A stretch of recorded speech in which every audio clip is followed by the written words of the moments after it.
احنا النهارده نشوف واحد من اغرب الاماكن للاقامه في القاهره. المكان عباره عن فيلا على جزيره في وسط النيل، مكان تقدر تسكن فيه وتعيش وسط الحيوانات والطيور الغريبه. قبل ما نكمل الفيديو ما تنسوش تعملوا سبسكرايب وتوصلوا الفيديو ل 10000 لايك عشان تدعموني ان انا اكمل معاكم السلسله دي.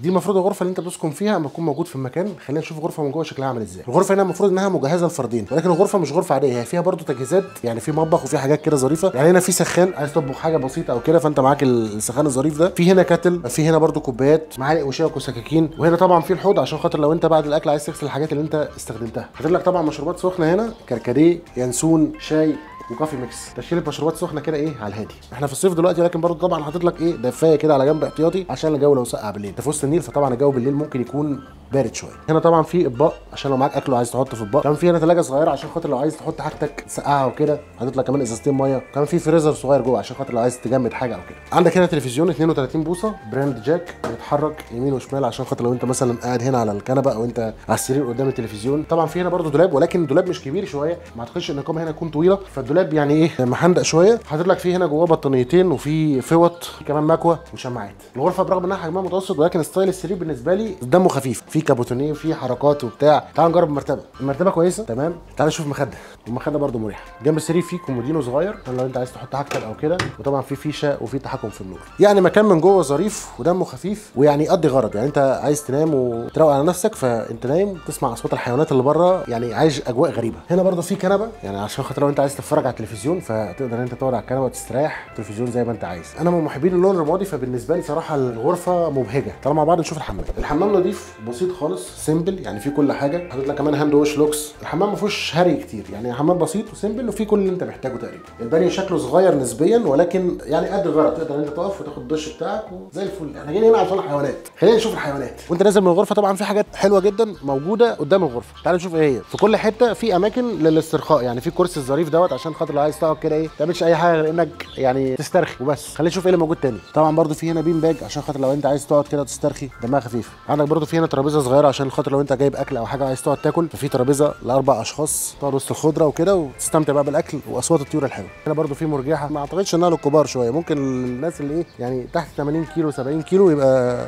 حلو عليهم. الخضره والاجواء حلوه جدا صراحه. وسط بقى الجنينه والكلام ده تلاقي بقى ايه شجره المانجا مدهونه باللون البنفسجي ده، ويعني شايف انا ايه مانجا صغيره كده، ولكن حلوه الاجواء، حلوه الالوان الصراحه بتاعت المكان، عجباني لابعد حد. وفي برده حاجه ملفته للنظر هو بيت السلاحف، يعني في ده مكان لتربيه السلاحف. يجيب لك برده جهاز كده كارديو عشان خاطر لو عايز تخس شويه، اكلت اكل كتير وعايز تنزل في الوزن فايه فتصحى الصبح تلعب على الجهاز وتخس شويه. اول بقى ما بتخرج كميه حيوانات وطيور غير طبيعيه، يعني بص تلاقي الطاووس في وشك، بص شكل الطاووس عامل ازاي. الطيور موجوده في كل حته تقريبا، ما اعرفش دي وضعيه الهجوم ولا هو كده مبسوط ولا ايه، ربنا يستر. طبعا في هنا برده قعدات ظريفه جدا للطائر الفلامينجو، موجود في كل حته، قاعد بقى بيشرب ميه وسط الحر دوت ويروق على نفسه. تعال نشوف ايه اللي موجود تاني. هنا طبعا بقى في حيوانات تانيه ولكن ايه حابسينها طبعا عشان خاطر يتحكموا فيها شويه. هنا في غزال برده عشان خاطر ممكن اعتقد الاطفال ممكن يدخلوهم ليهم ان هو ياكلوهم ويلعبوا معاهم وكده، فبرده في هنا حوالي 3 غزالات تقريبا، شكلهم جامد جدا صراحه. هنا في طبعا 3 نعامات برده، تقريبا فاهم ان انا معايا اكل فعايز يقرب، يعني انا لو عملت كده ايديا بص هيجي على طول عشان فاهم ان انت جاي تاكله. نبعد عشان ايه اي حركه غدر نبقى واخدين بالنا. ادي الذكر بص بنديله ايده بالراحه كده والنتي وكل حاجه ما تخافش منه من الطعم وكده كله. ده كده انت تقدر بياكله عادي؟ بياكله عادي ما تعملش اي حاجه. ايه اللي بياكله بقى؟ اللي بياكله اول حاجه بنحط له برسيم الصبح، يجي اخر النهار بقى بنقوم حاطين له دريس وعلبتين ذره، نحط له رده في اخر النهار بقى. 3 وجبات. 3 وجبات حلو جدا. تربيته سهله بقى؟ تربيته سهله بس مش اي حد طبعا يربيه عشان طبعا بيعوز مواليه وبيعوز نظافه. ده اسمه الديك العملاق. ده الديك العملاق ده عشان حجمه ضخم جدا طبعا. عشان ده الحجم بتاعه ضخم. بس انا شايف في مراجيح وكده، المراجيح دي صغيره قوي، هي دي بتاعت ايه؟ دي بتاعت الاطفال الصغيره. افتكرت بتاعت الفراخ ولا حاجه؟ لا دي بتاعت الاطفال الصغيره. تمام. دي فراخ بقى، ده ديك. ده ديك وده فراخ. دي نوعها ايه بقى؟ ده العملاق كله. اللي قدامك ده عملاق وده الديك الرومي، وعندك ده فراخ وادي. بص ديت كده دي شكلها غريب جدا الفراخ دي. دي اسمها فراخ وادي. برضه بتربوا انتوا هنا هامستر؟ بنربي هنا هامستر. دي الاطفال بتاعته الصغيره. بس ده بقى مش مسموح ان انت تلعب بيه او كده او حاجه؟ لا هو مسموح ان انت ممكن لو مثلا طفله او واحد كبير مثلا عاوز يشيله نطلعه له ونشيله له عادي. ما بيجريش منهم؟ لا ما يجريش منهم، ما فيهاش اي ضرر. انا بمسكه كده بشيله بالراحه، مفيش اي حاجه خالص. على البني ادمين هنا ما اللي هي ايه تخش معاهم يمسكوها ويلعبوا بيهم من غير ما تعورهم، من غير ما تعمل لهم اي حاجه خالص. وده البيبي بتاعه الصغير. ده الصغير بتاعه ابنه بقى؟ ده البيبي الصغير بتاعه. ده صغير خالص. ده عنده قد ايه مثلا ده؟ ده بيبي ده لسه بتاع اسبوع كده. هنا طبعا في ارانب بقى، ارانب مصري عادي ولا ده نوع مختلف او حاجه؟ ده عنده كام سنه مثلا؟ لا ده كبير ده كبير عادي. ده كبير عادي. ده صغير. ده صغير ده، خلي بالك منه عشان ما ينزل. بص ارنب شكله كيوت جدا. دي الاطفال بقى بتحب انها تشيله هنا وكده وبتاع، تلعب معاهم شويه. واللي يحب يشيل برده الكبير بنشيله له برده عادي ومفيش اي حاجه. بس ده اللي انت تمسكه ده صعب جدا، صعب بالتالي هو سريع. ده برده طاووس تاني لونه ابيض يعني كده برده ايه؟ ابيض ده نادر. فالفكره ان انت تحس ان الحيوانات هنا فعلا واخده على البشر، يعني واخده على التعامل مع البشر، ماشي في كل حاجه، هم مش بيجروا منك او خايفين او بتاع، لا يعني هم بيتعاملوا معاك كانك فرد منهم عادي جدا. دي بقى اللي هناك ديت فراخ رومي صغيره لسه ما كبرتش تمام. اي نوع طير هنا عندنا، يعني لو قطعت له متعس صغيره مطرحك بتلاقي الطيور كلها اتلمت حواليك. في هنا بقى فرخه غريبه جدا، الفرخه ديت اسمها فرخه قطن، ده الديك. في برضه حيوان هنا غريب جدا اسمه ابو الشوك، ده بياكل بطاطس او عيش او كده. الشوك بقى اللي على ظهره ده لو حد هاجمه او بتاع يدافع عن نفسه. بيدافع عن نفسه وكل حاجه، بس ما بيحس منك بخطر جامد. امال هو مريف عادي، يعني مريف على البني ادمين عادي، مفيش اي حاجه. في ناس تخش له عادي، انت كده يلعبوا كده مفيش اي حاجه. والنعام بيتمشى عادي هنا كده واخد راحته. بيتمشى عادي واخد راحته عادي. حلو جدا. بص الحيوانات كلها واخده راحتها بشكل غير طبيعي، بيتعاملوا مع مكان عادي، يعني مفيش مثلا حدود ليهم. حتى السلحفه بتتمشى عادي جدا، تاخد ورق شجر بقى. كل حاجه، اي حاجه بتاكلها. لو في برسيم دلوقتي هجيب لها برسيم وهوريها لك. يعني هي بتتمشى في المكان وبعد كده ترجع على بيتها الصغير اللي هناك ده. بص هي ايه، زهقت مني بقى خلاص. وده البيت بتاعها بقى جوه تحت شويه. ده البيت بتاعها. هي عايزه تروح دلوقتي، قالت لك انا اريح شويه. دي برده بتاكل ورق شجر بتاكل كل حاجه، كل حاجه بتاكلها. اي حاجه بتاكلها، اي حاجه بتاكلها. بص الغزاله جايه تدافع عنها اهو. يقول لك انت ماسكها كده ليه؟ لا هي الغزاله جايه لي عادي، اي حاجه عشان مفكره معايا. ايوه ده عصافير كوكتيل. عصافير كوكتيل.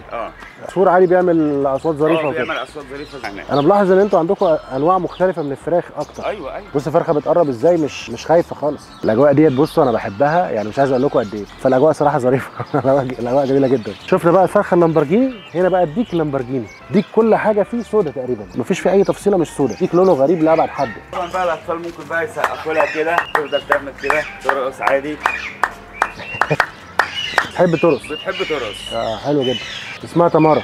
اسمها تمارا. بغبغان اسمه تمارا. انت ماشي في كل حته تقريبا الديوك الغريبه اللي اشكالها مختلفه بالنسبه لك تشوفها، يعني موجوده في كل مكان تقريبا. دي بقى الفراخ القطن، ده الديك، ودي الفرخه بتاعتك. انواع غريبه وفصائل غريبه بشوفها لاول مره صراحه. نكتشف بقى مع بعض بيت البغبغانات. بص مش عايزك تخاف خالص عشان البغبغانات بقى بتديهم اكل وينزلوا يقفوا على ايديك عشان خاطر ياكلوا. ده طبعا ابو تمارا.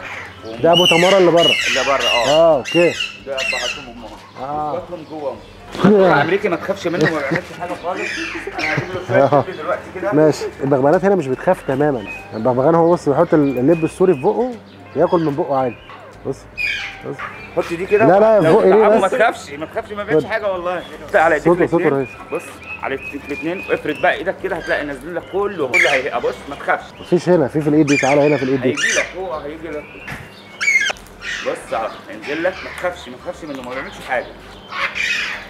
الفكره ان هو يعني مستريح جدا، يعني بياكل واخد راحته خالص، واقف واخد راحته ما عورش ولا اي حاجه. بص ده شكله وهو بياكل. هو كده خلص بقى، كده خلص فعايز يمشي. عادي. بص كده ما تخافش هو هيجي لك. هجيب لك تاني. اسمها دره امريكا. بغبغان دره امريكا. ده البيت بتاعهم بقى. بص بيقشر اللب، يعني حاسس ما ضربش قوي عشان هو خايف. ما عندوش اي مشكله. ده اكله الرئيسي لب السوري. ده تسليه بالنسبه له. ده تسليه. ايه بقى الاكل الرئيسي؟ الاكل بتاعه اللي هو بنحط له ترمس. تمام. ترمس. ذره. عندك حمص الشام، عندك غله. ده بنضيفهم له في ميه ونديها له وجبه. حلو جدا.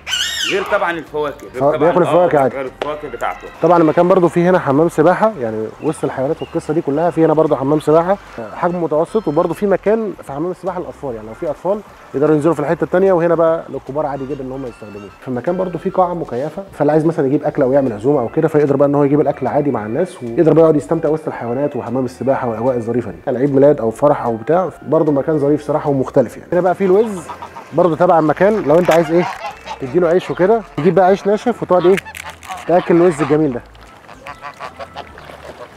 بالنسبه للناس اللي بتحب الطيور اعتقد دي تجربه مثيره للاهتمام فعلا. تتحرك في المكان اللي انت بتحتف عليه العيش زي ما انت عاوز. يعني انت خد جرب. اوكي. خد جرب. تعال نجرب التجربه الظريفه دي. تحدف له يمين. تحدف له يمين. يوم رايح. كله هيروح عندك. اوعى. بص انا بحدف اهو. بص اوعى على السريع. فكره ان انت تاكل الوز كده لايف، لا جامد جامد جامد جامد صراحه. طبعا بالنسبه لي فكره ان انت تبقى قاعد وسط النيل وسط الاجواء الجامده ديت كانك كده عايش في الجنه، مفيش حاجه تقريبا ناقصاك. صراحه مكان جامد لابعد حد يعني، بالنسبه لي والله تجربه مختلفه تماما. الحلو بقى ان سعر غرفه هنا للفردين تقريبا في الليله حوالي 35 دولار، يعني بالمصري ممكن 1100 جنيه تقريبا. بالنسبه للمكان اعتقد السعر ده جامد جدا. كده وصلنا لنهايه الفيديو، شفنا مع بعض واحد من اغرب الاماكن اللي ممكن تسكن فيها وانت موجود في القاهره. اتمنى يكون الفيديو عجبكم، ما تنسوش تعملوا لايك وشير وسبسكرايب. اشوفكم ان شاء الله الفيديو اللي جاي. سلام.